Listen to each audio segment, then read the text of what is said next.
Chancellor Radio Productions presents, in association with Bucketnaut Media Productions and Squatch Film, The Tragedy of the Helios, an audio production in 4 parts, written by Matt Whitney.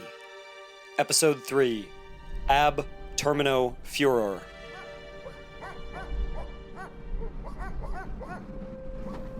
Antarctica, the final frontier. It was barely a century prior that Davis had made landfall. Less than a quarter that time since Amundsen reached the South Pole. Yet any evidence that mankind had ever set foot in this white abyss had been blown away, replaced by endless white in every direction, the horizon flat all around. The expedition set out on the morning of the 24th of November, 9 souls in all. Klosterman, Astor, and Shaw each shared a sled with 2 of her crew members.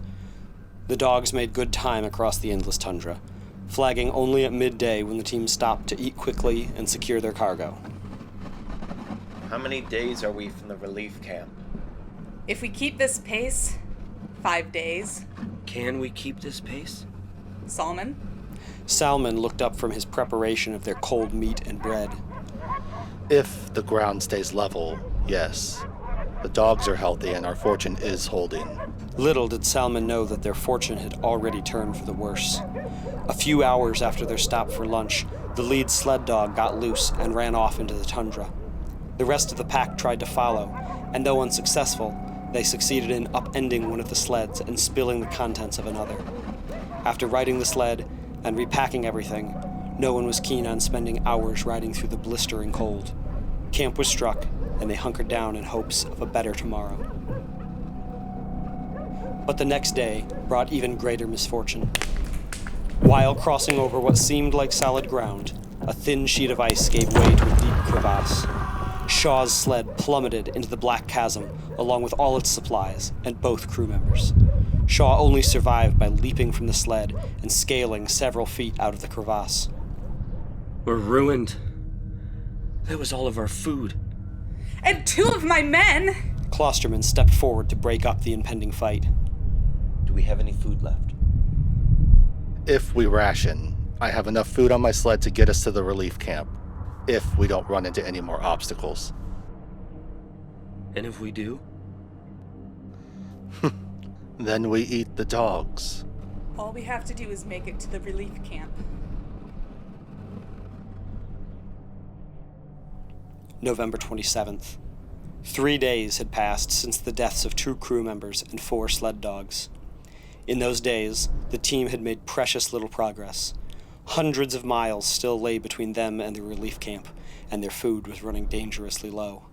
Salmon rationed their supplies well, but it was inevitable that they would run out long before they reached Mackenzie, if he was even there to rescue them. Curse this godforsaken land.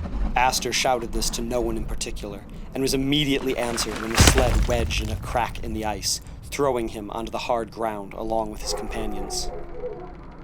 Are you all right? Klosterman hurried towards Astor as Shaw slowed the second sled. Astor lay on the ground, moaning in pain. His leg was clearly broken. Help me get this out of the ice before it breaks! Shaw rallied the crew around the sled, and they went to work digging the sled out of the ice before it snapped under its weight. Can you move? I'm not sure. Klosterman tried to help Astor to his feet, but he immediately collapsed back onto the snow with a howl of pain. 1, 2, 3, lift! The crew did their best to lift the heavy sled out of the ice, and for a moment, their success seemed assured. But then, the sled crashed back to the ground, groaning under the weight. Don't move. You need a split.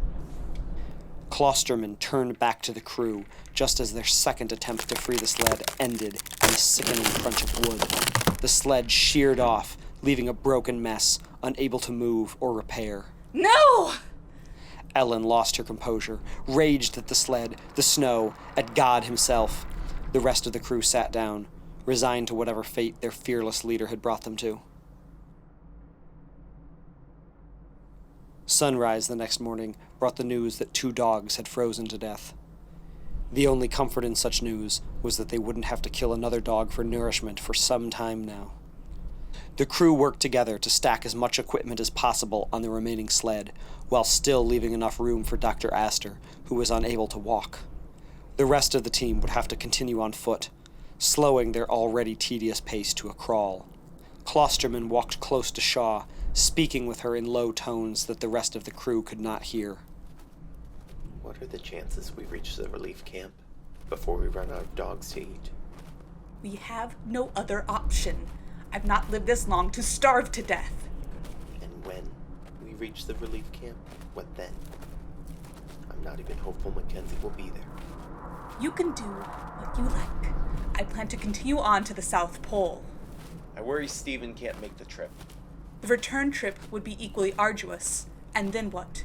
You have 1,000 miles of ocean before you reach anyone who can help him? Say we do continue on. Where do we get more dogs? If there aren't more at the relief camp, then we'll go on foot, and Aster can wait for us at camp. Klosterman didn't respond. Instead, he stared past Ellen to a point in the distance where black-robed figures marched in a single-file line. David? In response, Klosterman pointed to the figures. Shaw looked with a gasp. Quickly, the spyglass! Salmon rushed to pull a spyglass from his pack. With it, Shaw looked closer at the mysterious black-robed figures. What do you see? Shaw scanned the horizon, sweeping back and forth with the spyglass. Nothing. They're gone. She gave the expanse a final look. Wait. I see something. What Shaw had spotted was a marker left by a previous expedition indicating buried supplies. The team made their way to this potential treasure trove and started digging, hoping, at last, for salvation. And so, salvation came in the form of frozen meat, enough to feed them all on their trip, and then some. Salmon gave thanks to the explorers who had left them this bounty, and got to preparing a meal for the bedraggled team of scientists and adventurers. Over the next several days, the explorers trudged along the endless white tundra. Klosterman, Shaw, and now Aster were all seeing black-robed figures on a regular basis, but none of them shared this with the others, preferring to slip quietly into insanity. Aster's leg had worsened. Great green bruises spread down his thigh, and though he tried choking down some of the newly discovered meat, he hadn't eaten since breaking his leg. What's wrong with Salmon? Salmon was bent over double, left behind as the group moved forward without him. He looked about to collapse as he steadied himself with hands on his knees. Salmon, are you all right? Shaw headed back towards Salmon. Her pace doubled as he began vomiting great quantities of blood. By the time she reached him, Salmon was on all fours, atop a ring of slowly spreading crimson. Salmon? Salmon's body shook with convulsions as bloody foam pooled in his mouth. Someone help me! Shaw turned back to her companions in a desperate plea for help, but was met with a horrifying sight. The rest of her crew, and many of the dogs, were doubled over with the same symptoms. Moments later, she too was overcome with the mysterious illness, collapsing with Salmon still in her arms. The only person still standing was Klosterman, trapped in the center of the chaos as everyone around him died.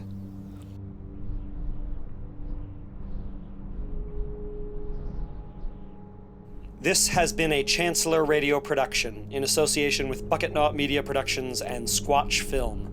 Written and narrated by Matt Whitney. Performances by Tyler Savino, Jordan Mullins, Emily Elizabeth Brown, Jake Baker, and Tyler Mason. Editing and sound design by Tyler Savino. Thank you for listening to Episode 3 of The Tragedy of the Helios. Please subscribe to our channel for future episodes and more quality content. And stay tuned for our final episode, The Son, the Angry Brother, releasing New Year's Eve.